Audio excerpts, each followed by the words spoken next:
لله الأسماء الحسنى فادعوه بها وذروا الذين يلحدون في أسمائه سيجزون ما كانوا يعملون.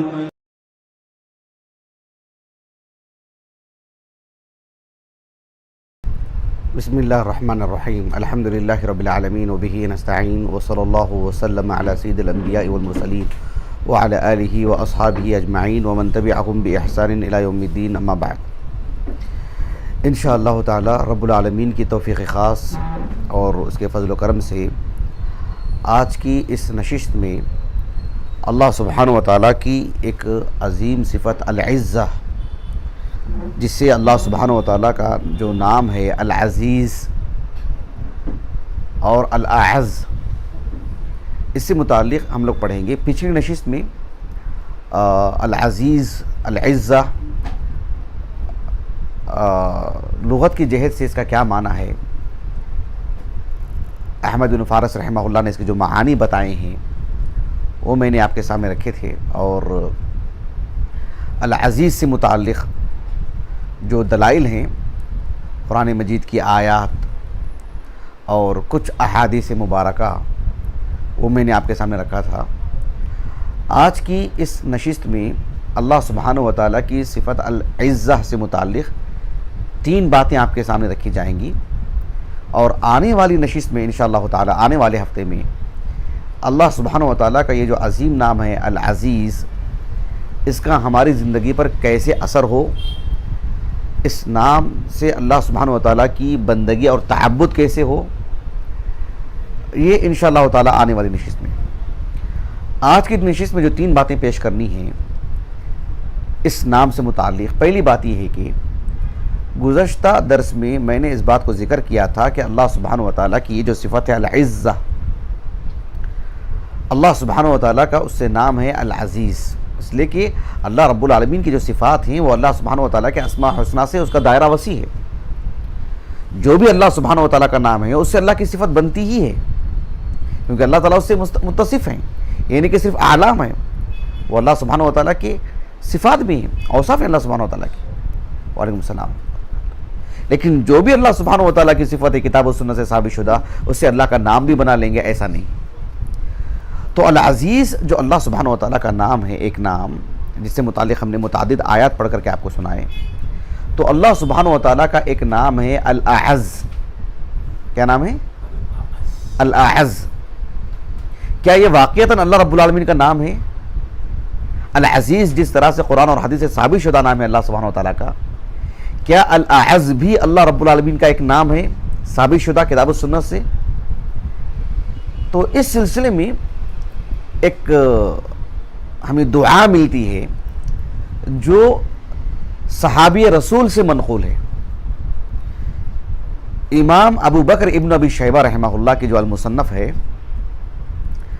میں کسی بنیاد پر نہیں لا پایا اس کو، کسی وجہ سے ہمارے پاس جو ہے وہ 25 جلدوں والا جو نسخہ ہے شیخ سعد الشثری حفظہ اللہ کی تحقیق سے، وہ ہمارے پاس موجود ہے.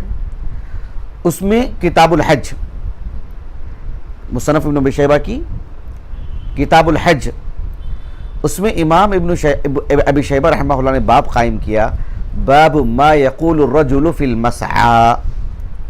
صفا مروہ کے درمیان بطن الوادی میں جو سعی ہوتی ہے نا، یعنی ابراہیم علیہ السلام کی زوجہ محترمہ حاجر علیہ السلام پانی کے تلاش میں پہاڑ پر چڑھی نا، وہ شیرخوار بچہ نیچے ہے، ادھر صفا کی پہاڑی ہے اور ادھر مروہ کی پہاڑی ہے.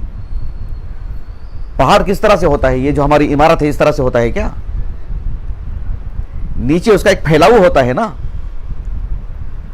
تو وہ پہاڑ پر جیسے اس کا آخری حصے پر اترتی، وہاں تک تو نہیں دوڑتی تھی وہ. اس کے بعد جو ایک راستہ ہوتا تھا 2 پہاڑوں کے درمیان، یہاں سے وہاں، بطن الوادی اس کا نام، اسم با مسمى. پھر دوسرے پہاڑ پر چڑھائی تک کے لیے جو مطلب جگہ ہوتی تھی وہاں پر وہ دوڑ لگاتی تھی، پہاڑ پر نہیں. تو شرعی نقطہ نظر سے ایک حاجی اور ایک عمرہ کرنے والے کو اسی حصے میں دوڑ لگانا ہوتا ہے، صحیح ہلکی پھلکی دوڑ، اسی کو بطن الوادی کہتے ہیں. آج تو صفا کی اور مروہ کی پہاڑی کا بڑا حصہ جو ہے مطلب کاٹ دیا گیا ہے، جس کی وجہ سے دائرہ بہت طویل ہو گیا ہے، لیکن دوڑ لگانے کا جو حصہ ہے جس پر ایک ہرے رنگ کی لائٹ لگی ہوئی ہے وہ تو مختصر ہے، اسی کو بطن الوادی کہتے ہیں۔ کسی زمانے میں پہاڑوں کا حصہ وہاں آ کر کے جڑا ہوا تھا، وہیں سے لوگ آیا جایا کرتے تھے۔ اچھا، میں یہ بتانا چاہ رہا تھا کہ امام ابن ابی شیبہ رحمہ اللہ نے باب قائم کیا، باب ما یقول الرجل فی المسعی، صفا مروہ کے درمیان کی جو سعی ہوتی ہے وہ حصہ جہاں ایک جو دوڑ وغیرہ جو لگاتے ہیں نا، یا پورا حصہ، کل کا کل حصہ، اس میں جو پڑھی جانے والی دعا سے متعلق آپ نے ایک باب قائم کیا، لیکن آپ نے اس باب کے تحت جو روایات لائی ہیں وہ موقوف روایات ہیں، رسول اللہ صلی اللہ علیہ وسلم کے نام پر کوئی حدیث نہیں ہے، مرفوع حدیث نہیں ہے، اللہ کے رسول نے یہ دعا پڑھی ہو ایسا نہیں ہے۔ ایک تابعی ہے، کبار تابعین میں سے بلکہ مخضرم ہے، علمی دنیا میں وہ اپنی کنیت سے مشہور ہے، ابو وائل، شقیق نام تھا ان کا، شقیق ابن سلمہ، شفیق نہیں، شقیق ابن سلمہ، ابو وائل اپنی کنیت سے مشہور ہے۔ وہ عبداللہ بن مسعود رضی اللہ عنہ کے خاص تلامذہ میں سے ہیں۔ وہ کہتے ہیں کہ عبداللہ بن مسعود رضی اللہ عنہ کے بارے میں کہ کان عبداللہ اذا سعی فی بطن الوادی، جب آپ بطن الوادی میں جب آپ سعی کرتے تو اب کیا دعا پڑھتے آپ؟ کہتے ہیں کہ عبداللہ بن مسعود رضی اللہ عنہ دعا پڑھا کرتے تھے، رب اغفر ورحم، کیا دعا کرتے تھے؟ رب اغفر ورحم انت الاعز الاکرم، رب اغفر ورحم انت الاعز الاکرم۔ جب یہ دعا انہوں نے پڑھی، جس سند سے یہ روایت ہمیں ملتی ہے یا یہ اثر ملتا ہے، اس پر محققی کتاب شیخ سعد الشثری حفظہ اللہ نے اس پر صحیح کا حکم لگائے۔ یہی دعا عبداللہ بن عمر سے بھی ہم کو ملتی ہے، مصنف ابن شیبہ میں 2 روایات بعد، اس پر آپ نے ضعیف کا حکم لگایا ہے، اور ضعف کی وجہ کیا ہے؟ آپ نے کہا کہ یہ روایت منقطع ہے، اس لیے کہ ابو اسحاق السبیعی جو صغار تابعین میں سے ہیں، کہا کہ ان میں اور جو ہے عبداللہ بن عمر بن خطاب رضی اللہ عنہما کے درمیان انقطاع ہے، لیکن یہ عبداللہ بن مسعود سے ثابت ہے یہ دعا۔ شیخ البانی رحمہ اللہ کی ایک کتاب جس کا بھی میں حوالہ دوں گا بھی، اس میں آپ نے اس بات کو ذکر کیا ہے کہ عبداللہ بن عمر اور عبداللہ بن مسعود دونوں سے یہ دعا ثابت ہے۔ اچھا، ایک بات تو یہ بات واضح ہو گئی، لیکن غور طلب بات یہ ہے کہ یہ رسول اللہ صلی اللہ علیہ وسلم نے دعا پڑھی ہے اس روایت سے نہیں ثابت ہے، عبداللہ بن مسعود پڑھا کرتے تھے، عبداللہ بن عمر پڑھا کرتے تھے رضی اللہ عنہم اجمعین، ایسے میں کیا یہ اللہ کے رسول کی طرف منسوب ہوگی یہ دعا؟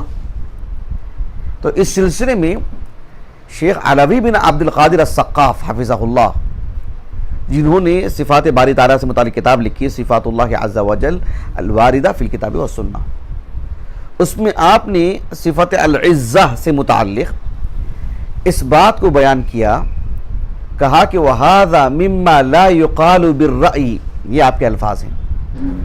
آپ نے کہا کہ الاعز یہ اللہ سبحانہ و تعالیٰ کا نام ہے، اس لیے کہ صحابی رسول کا یہ کہنا رب اغفر ورحم انت الاعز الاکرم، انت الاعز، اللہ رب العالمین کو یہ کہنا کہ تو الاعز ہے، صحابی اپنی طرف سے اللہ کا کوئی نام کیسے بیان کر سکتے ہیں؟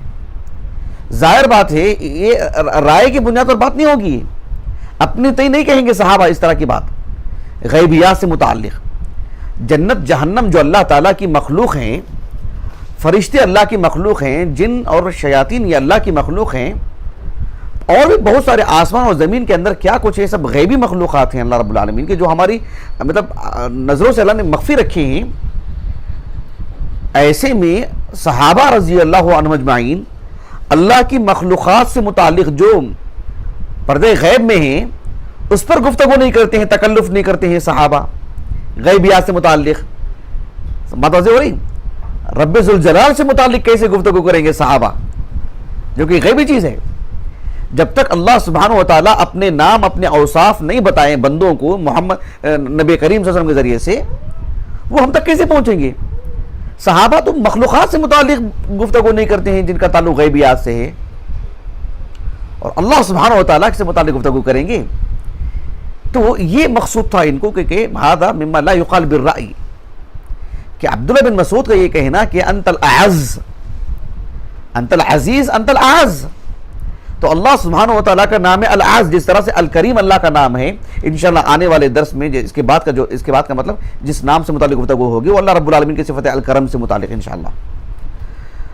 تو اللہ سبحانہ و تعالیٰ کا ایک نام ہے الکریم، اور الاکرم بھی اللہ کا نام ہے. ہمارے معاشرے میں عبد الکریم نام رکھتے ہیں، عبد الاکرم نام نہیں رکھتے. الاکرم بھی اللہ کا نام ہے، لیکن الاعز اللہ سبحانہ و تعالیٰ کا نام ہے. صحابی رسول کا یہ کہنا کہ انت الاعز الاکرم، الاعز اپنے تئیں کیسے کہہ سکتے صحابی اپنی طرف سے؟ یہ اور بات ہے کہ آپ نے نسبت نہیں دیا، آپ نے وہاں کسی کو حدیث بیان کرنا مقصود نہیں تھا عبداللہ بن مسعود کو کہ اللہ کے رسول کو میں نے اسے کہتے ہوئے سنا، کسی کو بیان کرنا مقصود نہیں تھا نا. آپ نے بس دعا پڑھی اور آپ کے تلمیذ نے سنا اور اس کو روایت بیان کر دی. تو اس اعتبار سے الاعز اللہ سبحانہ و تعالیٰ کے اسماء حسنہ میں سے ہے. یہاں تک بات واضح ہو گئی. لیکن شیخ البانی رحمہ اللہ نے جو کلام کیا ہے یہ بھی میں آپ کو پڑھ کر کے سناتا ہوں. یہ جو کتاب ہے مناسک الحج والعمرہ شیخ البانی کی رحمہ اللہ، اس کتاب پر گویا کہ شرح ہے، یہ شرح مناسک الحج والعمرہ للالبانی بصحیح الخبر والاثر والنظر. یہ دکتر فخر الدین صاحب نے اس پر شرح لکھی ہے، اور آپ نے مطلب امور حج سے متعلق تربیتی پہلو پر بھی کام کیا، فقہی مسائل اور نوازل پر بھی آپ نے کام کیا. اب دیکھیں شیخ البانی رحمہ اللہ کا میں آپ کو کلام پڑھ کر کے سناتا ہوں. شیخ البانی رحمہ اللہ نے یعنی جو صفا مروہ کے درمیان کی جو دعائیں ہیں اس سلسلے میں شیخ البانی رحمہ اللہ نے کہا کہ صفا کی پہاڑی پر چڑھنے، مروہ پہاڑی پر چڑھنے جو تسبیحات، جو اللہ سبحانہ و تعالیٰ کی حمد و ثنا پر مشتمل جو کلمات ہیں جو ثابت شدہ ہیں، کہا کہ وہ پڑھنا ہے. اور صفا مروہ کے درمیان سعی کرتے ہوئے کیا دعائیں پڑھنا چاہیے؟ شیخ البانی رحمہ اللہ نے کہا کہ جب ہم طواف کرتے ہیں نا خانہ کعبہ کا، کعبۃ اللہ کا، آپ علیہ الصلوۃ والسلام سے کوئی خاص دعا تو ثابت نہیں ہے. مخصوص مقامات پر، مخصوص مقام پر ربنا آتنا فی الدنیا والی جو ہے، اس کے علاوہ کوئی خاص اللہ کی طرف سے دعا ثابت نہیں ہے. تو کتاب و سنت سے ثابت کسی بھی دعا کو کر سکتا ہے ایک مسلمان. کہا کہ بعین ہی صفا مروہ کے درمیان سعی کرتے ہوئے بھی کسی بھی طرح کی دعا کو وہ پڑھ سکتا ہے جو کتاب و سنت سے ثابت ہے، یا صحابہ سے جو دعائیں منقول ہیں، یا تابعین سے سلف سے جو دعائیں منقول ہیں. تو اس تناظر میں شیخ البانی رحمہ اللہ نے کیا بات کہی، دیکھیں ذرا، بڑی اہم بات ہے. شیخ البانی رحمہ اللہ نے کہا وما قیل فی الطواف من مشروعیت الذکر والدعاء مطلقا یقال ہونا، یعنی کعبۃ اللہ کا طواف کرتے ہوئے جو دعائیں ثابت شدہ ہیں وہ دعا ثابت شدہ ہیں، ایک ہو کہ ایک سے زائد ہو، لیکن مطلق طور پر کوئی بھی دعا پڑھ سکتے ہیں نا جو کتاب و سنت سے ثابت ہے. تو شیخ البانی رحمہ اللہ نے کہا کہ صفا مروہ کے درمیان پڑھی جانے والی جو دعائیں ہیں وہ بھی اس میں توسع ہے، وسعت ہے، کوئی بھی دعا پڑھ سکتے ہیں جو کتاب و سنت سے ثابت ہیں. اور آگے آپ نے یہ بھی کہا کہ والذکر، یہ دیکھیں قابل غور بات، والذکر الذی ثبت عن ابن مسعود وابن عمر یضاف کمثال الی ما سبق تأصیلہ من مشروعیت الدعاء بما ثبت عن الصحابہ فی المواضع التي اطلقها الشارع. شریعت نے جن مقامات پر دعا کرنے کی ترغیب تو دلائی ہے لیکن خاص دعا نہیں سکھائی ہے. اللہ کے رسول علیہ السلام اذان اور اقامت کے درمیان دعا کی قبولیت کی بات کہی نہیں کہی، لیکن مخصوص دعائیں سکھائی گئیں کیا؟ نہیں نا. تو شریعت نے جہاں دعا کی ترغیب دلائی ہے اور اس پر شریعت نے اس کو مطلق رکھا ہے، مخصوص دعائیں نہیں سکھائی ہیں، ایسے میں کتاب و سنت سے منقول دعائیں یا صحابہ سے جو ہمیں دعائیں ملتی ہیں کہا کہ ان دعاؤں کو پڑھنا چاہیے، پڑھ سکتے ہیں. لیکن شیخ البانی رحمہ اللہ نے اس سلسلے میں 2 شرطیں لگائیں. آپ نے کہا کہ دون اعتقاد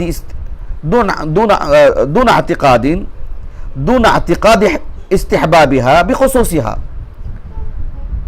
دون اعتقاد استحبابها بخصوصها، یعنی اللہ کے رسول علیہ السلام سے ایک دعا منقول ہو، مثلا اذان کے بعد کی دعا، مسجد میں داخل ہوتے ہوئے پڑھتے جو دعا ہے، یہ اللہ کے طرف سے ثابت شدہ دعا ہے نا، گویا کہ ایک مستحب عمل ہے، پڑھیں گے تو اجر ملے گا اس پر۔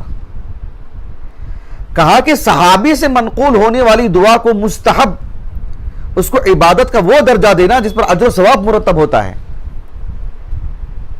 تو اس تناظر میں ان دعاؤں کا اہتمام، کہا کہ یہ اعتقاد درست نہیں ہے۔ اور آپ نے بطور مثال پیش کی عبداللہ بن مسعود اور ابن عمر سے ملنے والی اس روایت کو، رب اغفر ورحم انت الاعز الاکرم۔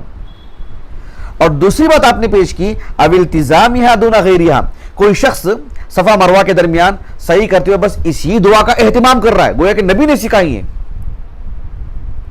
جس طرح سے نبی سے منقول کسی مقام پر کسی وقت پر پڑھی جانے والی دعا ہے، اس کا اہتمام بھی تو ہوتا ہے نا، نبی نے پڑھی ہے نا دعا، نبی نے پڑھی ہے، اور نبی نے پڑھی ہو، نبی نے سکھائی ہو، کسی مقام کو خاص کر کے، کسی جگہ کو خاص کر کے، کسی وقت کو خاص کر کے، اس پر اہتمام درست ہے، مناسب ہے۔ اگر واجب عمل ہو تو مطلب لازمی طور پر کرنا ہے، استحباب ہو اس کا درجہ مستحب ہے، تو پھر اس اعتبار سے اس کا اہتمام ہے اس درجے کا۔ لیکن صحابہ سے ملنے والی دعاؤں کا اہتمام اس حد تک کہ اسی کا اہتمام کسی اور دعا کا نہیں، گویا کہ ہم نے اس کو اپنے اوپر واجب کر لیا، جو کہ شریعت نے واجب نہیں کی۔ یہ مقصود شیخ البانی کو رحمہ اللہ، گویا کہ شیخ البانی رحمہ اللہ کے کلام سے یہ بات واضح ہو رہی ہے کہ عبداللہ بن مسعود اور ابن عمر سے ملنے والی جو دعا ہے رضی اللہ عنہ اجمعین، رب اغفر ورحم انت الاعز الاکرم، گویا کہ یہ مقصود ہے کہ یہ ان صحابہ سے منقول دعائیں ہیں، یہ نہ یہ کہ صرف سندن موقوف ہے، بلکہ یہ صحابی ہی کی زبان سے نکلے ہوئے کلمات ہیں۔ اس لیے کہ عبداللہ بن عمر سے اور بھی دعائیں ملتی ہیں ہم کو، صفا کی پہاڑی پر کھڑے ہو کر کے جو آپ نے دعائیں کی، اور بھی دعائیں ملتی ہیں۔ تو لیکن شیخ سقاف حفظہ اللہ نے جو خاص طور پر توجہ دلائی ہے کہ انت الاعز، یہ کہنا اللہ رب العالمین کا ایک نام جو ہے ذکر کرنا، یہ جو ہے چونکہ قرآن مجید میں اللہ کا نام نہیں ہے، الاعز ثابت نہیں ہے، نہ احادیث میں اللہ رب العالمین کا نام الاعز ہے واللہ اعلم ہماری معلومات کے اعتبار سے، نہ اس کا کہیں اس کا بھی ذکر ملتا ہے تلاش بسیار کے بعد، اس دعا میں ملتا ہے۔ اور صحابی نے کیسے کہا اللہ کو الاعز؟ تو کہا کہ یہ رائے کی بنیاد پر یہ بات نہیں کہی جائے گی، تکلف نہیں کیا جائے گا، اسے نص کی بنیاد پر اللہ رب العالمین کے لیے کوئی نام جو ہے ذکر کیا جائے گا، اس تناظر اللہ عالم۔ اور ذاتی طور پر جو ہے ہمیں اس پر اطمینان ہے، اس وجہ سے میں نے یہ ساری تفصیلات میں آپ کے سامنے رکھی۔ یہ ایک بات ہوگی آج کی اس نشست میں۔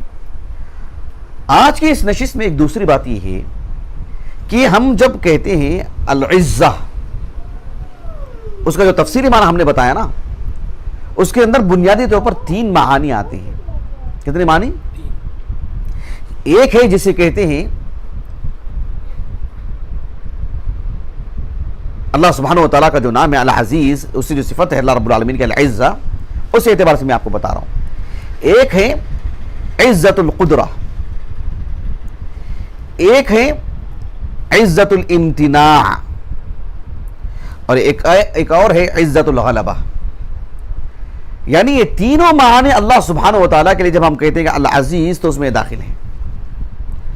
اللہ سبحانہ و تعالیٰ یعنی اللہ سبحانہ و تعالیٰ کے لیے ہر طرح کی قوت، جسے عزت القدرہ کہتے ہیں، اللہ تعالیٰ العزیز ہیں، یعنی ہر طرح کی قدرت اللہ رب العالمین کے لیے۔ اللہ سبحانہ و تعالیٰ کے اسماء حسنہ میں سے ایک نام ہے القوی، اب تک ہم نے اس پر گفتگو نہیں کی ہے۔ اللہ تعالیٰ کا ایک نام ہے المتین، اس پر ہم نے تفصیلی طور پر گفتگو کی دو حصوں میں الحمدللہ۔ تو المتین، القوی، اللہ سبحانہ و تعالیٰ کے یہ جو اسماء حسنہ ہیں یہ اللہ رب العالمین کی قوت پر دلالت کرتے ہیں۔ تو اللہ سبحانہ و تعالیٰ کے لیے ہی یہ طاقت ہے، ہر طرح کی طاقت۔ آپ دیکھو اللہ رب العالمین نے انسان کو کیسے کیسے طاقت دی ہے۔ انسان سمندر میں جو ہے مطلب راستے بناتا ہے، برج بناتا ہے، کشتیاں بنا رہا ہے، ہوائی جہاز بنایا ہے۔ ہوائی جہاز کی اڑان دیکھو آپ، کشتیوں کو دیکھو آپ، بڑی سی بڑی کشتی بھی، چھوٹی سی چھوٹی کشتی بھی، کتنی قوت عطا کی ہے اللہ رب العالمین نے انسان کو، کتنی طاقت عطا کی ہے۔ اب جانوروں کو دیکھو آپ، سبحان اللہ، ہاتھی اور اونٹ جیسے اور بھی جیسے 50 جانور ہیں جو بڑے بڑے جانور ہیں، جسامت کے اعتبار سے اتنے قوی ہوتے ہیں، جسامت کے اعتبار سے بھی، اور دیگر ان کے اندر جو قوت ہوتی ہے وہ اللہ رب العالمین نے کیسے بنائے ہیں ان کو، اللہ اکبر۔ یہ ہے اللہ تعالیٰ کی عزت القدرہ۔ ایک انسان کو اللہ کتنی قوت دیتے ہیں، کتنی صلاحیتیں اس کے اندر رکھ دیتے ہیں رب العالمین۔ اس کی نگاہ دیکھو کیسی ہے، اس کی سماعت دیکھو، اس کی بول چال دیکھو، اس کا چلنا پھرنا دیکھو، اس کا اٹھنا بیٹھنا دیکھو. اتنی لمبی زندگی گزارتا ہے، 60 سال کا پل پل پل کی اس کی غذا دیکھو آپ. کتنی طاقت ہے اللہ کو. اللہ اکبر، سبحان اللہ. یہ جو اللہ رب العالمین العزیز ہیں، اللہ سبحانہ و تعالیٰ انسان کو اتنی قوت دیتے ہیں کہ وہ شادی کرتا ہے، ایک بیوی کو سنبھالتا ہے، بیوی کے 50 مسائل، اس کی طاقت اللہ ایک عورت کو طاقت دیتا ہے، اولاد سے نوازتے ہیں، ان کے اخراجات سب فراہم کرتے رب العالمین. کون دے رہے طاقت بتائیے آپ؟ یعنی کروڑوں گھر ہیں دنیا کے اندر، کروڑوں کی تعداد میں باپ ہیں، کروڑوں کی تعداد میں مائیں ہیں، سب اپنے گھر چلا رہے ہیں، اپنے بچوں کو پال رہے ہیں. کس نے طاقت دی ہے؟ اللہ اکبر. یہ اللہ رب العالمین کی عزت القدرہ ہے.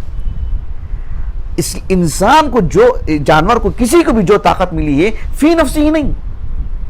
کیا آپ بتائیے کہ جس پل ہم لوگ یہاں پر بیٹھے ہیں 1 منٹ کے بعد کون زندہ رہیں گے؟ ہمیں سے کسی کو پتہ ہے؟ اس سے اندازہ لگائیے کہ ہماری اپنی ذاتی قوت کہاں ہے. بتائیے کیا ہے ہماری طاقت، کیا ہے ہماری قدرت؟ کسی کے بارے میں نہیں معلوم. اللہ سبحانہ و تعالیٰ کی جو عزت القدرہ ہے، ایک ہے عزت الامتناع. عزت الامتناع کا مطلب یہ ہے کہ اللہ سبحانہ و تعالیٰ کی نظر سب پر ہے. کون ہے؟ سب اللہ سبحانہ و تعالیٰ کے علم میں ہے، لیکن اللہ رب العالمین کا کوئی احاطہ نہیں کر سکتا کہ اللہ کی ذات ہے کہاں. ہم کو بتایا گیا اللہ رب العالمین عرش پر مستوی ہے، بس ہم کو خبر ملی ہے کتاب و سنت سے، ہمارا اس پر ایمان ہے. لیکن کیا وہاں تک کوئی پہنچ سکتا ہے؟ کسی نے عرش کو دیکھا ہے کسی میں قوت انسان میں؟ اللہ سبحانہ و تعالیٰ کے عرش کو جو تھامے ہوئے فرشتے ہیں، اللہ کا اپنا ایک نظام ہے، اللہ سبحانہ و تعالیٰ کا ایک نظم ہے. اللہ رب العالمین ہر چیز سے بے نیاز ہے. لیکن اللہ سبحانہ و تعالیٰ کے عرش کو کیا انسان کوئی پہنچ سکتا ہے، دیکھ سکتا ہے، اس کا احاطہ کر سکتا ہے اتنی بڑی مخلوق کو؟ اللہ رب العالمین خالق ہے، اللہ سبحانہ و تعالیٰ کوئی پہنچ سکتا ہے؟ اللہ اکبر کبیرہ. عزت الامتناع. آپ دیکھو اللہ رب العالمین نے فرعون کی حیثیت بتایا. فرعون کی حکومت کتنی تھی؟ بس مصر پر. مصر بولتے نا وہ ایک کنویں کا جو مینڈک بولتے ہیں نا، یہ ایک مزاحیہ بات نہیں، میں شریعت کی گفتگو کر رہا ہوں، میں اللہ کا دین سمجھا رہا ہوں نا، میں پوری سنجیدگی سے بتا رہا ہوں میں آپ کو. ایک کنویں کا جو مینڈک ہوتا ہے نا، بالکل فرعون کی سوچ ویسی. فرعون جس دور میں تھا شاید اس نے پوری دنیا کا نقشہ نہیں دیکھ سکتا تھا، شاید وہ آسان نہیں تھا اس کے لیے. آج ہم پوری دنیا کا نقشہ دیکھ رہے ہیں تو مصر اس میں ایک چھوٹا سا ٹکڑا ہے. اور آج کا جو جغرافیہ اعتبار سے مصر پتہ نہیں اس کی کتنی حکومت رہی اس کی. یا قوم الیس لی ملک مصر وہذہ الانہار تجری من تحتی افلا تبصرون. اپنی قوم کے لوگوں سے کہتے تھے ونادى فرعون فی قومی. فرعون نے اپنی قوم کے لوگوں سے کہا الیس لی ملک، الیس لی ملک مصر، کیا مصر میرا ملک نہیں ہے؟ کیا یہ نہریں، یہ باغات، یہ وغیرہ وغیرہ جو بھی ہے، یہ کہہ کر کے بے وقوف بنایا اس نے اپنی قوم کو. مصر کتنا بڑا ہے. کہنے کا مقصود یہ ہے کہ فرعون کو اتنا نشہ تھا، اس نے اپنے وزیر سے کہا، جیسے اللہ رب العالمین نے سورہ غافر میں کہا، سورہ مومن میں، وقال فرعون یا حامان ابن لی صرحا لعلی ابلغ الاسباب اسباب السماوات فاطلع الى الہ موسیٰ وانی لاظنہ کاذبا کذلک زجر لفرعون سوء عملہ وصد عن السبیل وما کید فرعون الا فی تباب. اللہ سبحانہ و تعالیٰ نے فرمایا کہ فرعون نے اپنے وزیر حامان سے کہا کہ میرے لیے ایک بڑی عمارت بناؤ، ایک قطب مینار کی طرح یا برج خلیفہ کی طرح. کہا کہ ایسا کچھ بناؤ میرے لیے. کیوں؟ تاکہ میں اس سبب کو اختیار کر کے میں وہاں تک پہنچوں جو موسیٰ علیہ السلام اللہ کے نبی نا، اللہ کے نبی تھے، تو آپ کا عقیدہ یہی تھا کہ جو ہے اللہ رب العالمین عرش پر مستوی ہیں. موسیٰ علیہ السلام کا یہی نا عقیدہ تھا جو آج عام اہل السنہ کا جو عقیدہ ہے، یہی تو انبیاء کا اور صحابہ کا عقیدہ ہے، اللہ تعالیٰ عرش پر مستوی ہے. تو فرعون کو بھی موسیٰ نے یہی کہا تھا علیہ السلام. تو فرعون نے کہا کہ فاطلع الی الہ موسیٰ، میں ذرا جا کے دیکھ کے آتا ہوں کہ ہے کہاں موسیٰ کا رب. مجھے تو لگتا ہے کہ یہ جھوٹ بول رہا ہے. وانی لاظنہ کاذبا، موسیٰ کے بارے میں علیہ السلام. اللہ تعالیٰ نے کہا کہ کذالک زجر لفرعون سوء عملہ وصد عن السبیل. بس اسی زعم میں تھا وہ، اسی نشے میں تھا وہ کہ میرے پاس کیا ہے، بہت کچھ ہے، اور میں ہے کہاں معبود. میں نے مطلب کوئی بڑی عمارت بنا کے ذرا دکھاؤ، میں چڑھ کے دیکھوں ہے کہاں. مطلب ہے کہ کہنے کا مقصد ہے کہ کوئی ہے ہی نہیں ایسی چیز. اور اسی طرح سے بھٹک گیا ہو تو اللہ تعالیٰ تک کوئی پہنچ نہیں سکتا. اللہ نے کہا کہ بھائی تم کیا عمارت بناؤ گے, کہاں تک پہنچو گے تم عمارت بنا کر کے. آج کے ماڈرن دور میں عمارت کہاں تک پہنچی ذرا دیکھیے آپ, ہوائی جہاز کہاں تک اڑان ہوتی ذرا دیکھ لیجیے آپ, کہاں ہے آسمان, رب تک جانے کی بات کرتے ہیں. کہا کہ عزت الامتناع, اللہ تعالیٰ تک کوئی پہنچ نہیں سکتا ہے کہ رب کو احاطہ کوئی کر لے. معلوم کر کیا کہ رب کا ہے, یہ نہیں ہو سکتا. اللہ تعالیٰ عزیز ہیں.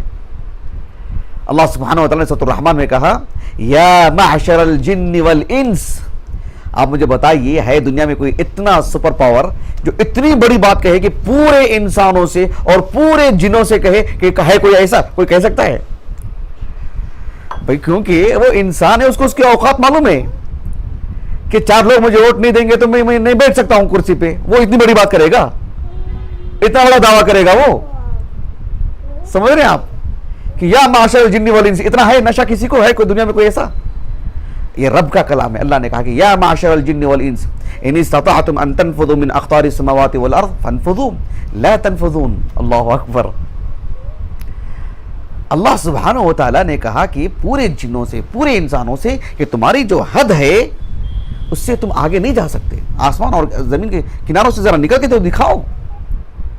کتنی بڑی بات ہے, اللہ اکبر. آج تک کسی نے محنت بھی نہیں کی, کوشش بھی نہیں کی, نہیں ہونے والی بات ہے یہ. اللہ اکبر. یہ ہے عزت الامتناع. ایک ہے عزت الغلبہ, کیا کہتے ہیں اس کو؟ یعنی اللہ سبحانہ و تعالیٰ اپنے ذات کے اعتبار سے بھی سب سے اوپر ہیں, اور اللہ رب العالمین کا فرمان, اللہ کا حکم, اللہ کا قانون, اللہ کے فیصلے, اللہ کے ارادے سے اعتبار سے اللہ ہی غالب ہے. اللہ کے فیصلے پر کسی کا فیصلہ نہیں, اللہ کے حکم پر کسی کا حکم نہیں. یہ اٹل ہے. یہ کتنا ہی بدماش, کتنا ہی مطلب گیا گزرا کافر کیوں نہ ہو, اس کے دل میں چبھنے والی بات ہے یہ کہ بھی یہ انسان کے اوقات ہے, جو چلے گا وہ رب کا چلے گا. ایسا ہے معاملہ. عزا کے معنی گویا کہ غلبہ, قہرہ کے معنی میں, جسے قرآن مجید میں ہے نہیں, ایک بھائی نے ایک بھائی کے بارے میں کہا, داؤد علیہ السلام کے بارے میں سورۃ صاد میں, ان ھذا اخی لہ 99 نعجہ ولی نعجۃ واحدہ فقال اکفلنیھا وعزنی فی الخطاب. کیا مطلب؟ ایک قہرانی, غلبانی.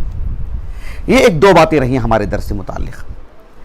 ایک تیسری بات بطور فائدہ وہ یہ ہے کہ امام بخاری رحمہ اللہ اپنی الصحیح کی کتاب الایمان والنذور, کتاب الایمان نہیں بلکہ کتاب الایمان والنذور, یمین کی جمع, کتاب الایمان والنذور, اس کا جو 12واں باب ہے, امام بخاری نے باب قائم کیا باب الحلف بعزت اللہ وصفاتہ وکلامہ. اور اس میں کچھ آپ نے معلق روایت لائے ہیں اور کچھ ایک حدیث لائے ہیں, حدیث انس, جسے ہم نے گزشتہ درس میں پڑھ کر کے سنا دیا الحمدللہ. تو امام بخاری رحمہ اللہ نے اللہ سبحانہ و تعالیٰ کی صفت العزہ کو ثابت کی ہیں. صرف صفت العزہ کو نہیں بلکہ کہا باب الحلف بعزت اللہ وصفاتہ وکلامہ. بالذات چونکہ وہ لفظ موجود ہے نصاً تو آپ نے العزہ کا لفظ استعمال کیا باب میں, جو آثار لے کر کے آئے. اور ایک اور باب امام بخاری نے قائم کیا کتاب التوحید میں, صحیح بخاری کی 7واں باب, باب قول اللہ عز وجل وهو العزیز الحکیم, جو سورہ ابراہیم کے بالکل آغاز میں ہے, وهو العزیز الحکیم. اور سورۃ الصافات کے بالکل آخری سے پہلی والی آیت کریمہ سبحان ربک رب العزت عما یصفون, آخری کے 2 آیتیں پہلے سے پہلے والی آیت. اور اسی طرح سے سورۃ المنافقون کی آیت کا ایک حصہ وللہ العزت ولرسولہ. اس باب کے تحت امام بخاری رحمہ اللہ نے ثابت کیا کہ العزہ یا اللہ رب العالمین کی صفت ہے. دراصل مقصود کیا امام بخاری کو رحمہ اللہ, امام بخاری کو مقصود کیا ہے, اس سلسلے میں میں آپ کو حافظ ابن حجر رحمہ اللہ کا کلام پڑھ کر کے سناتا ہوں.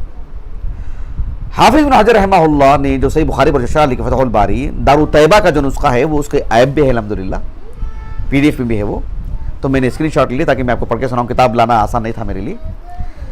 تو جلد نمبر 17 جو آخری جلد ہے اور اس کا صفحہ نمبر ہے 324. حافظ ابن حجر رحمہ اللہ نے کہا والذی یظہر ان مراد البخاری بالترجمہ اثبات العزت للہ ردا علی من قال انه العزیز بلا عزہ کما قالوا العلیم بلا علم. حافظ ابن حجر رحمہ اللہ نے بھلے ہی امام بخاری رحمہ اللہ کی تائید میں، امام بخاری رحمہ اللہ کی نمائندگی میں بالکل صحیح بات آپ نے کہی ہے. صحیح بات اس لیے کہہ رہا ہوں کہ خاص طور پر جو ہے مطلب یعنی صفات کے باب میں کچھ مقامات پر حافظ رحمہ اللہ سے چوک ہوئی ہے. عفا اللہ عنہ، عفا اللہ عنا وعنہ. اتنی عظیم اور جلیل قدر شخصیت ہیں. لیکن اس بات میں جو بات آپ نے لکھی ہے بالکل درست بات.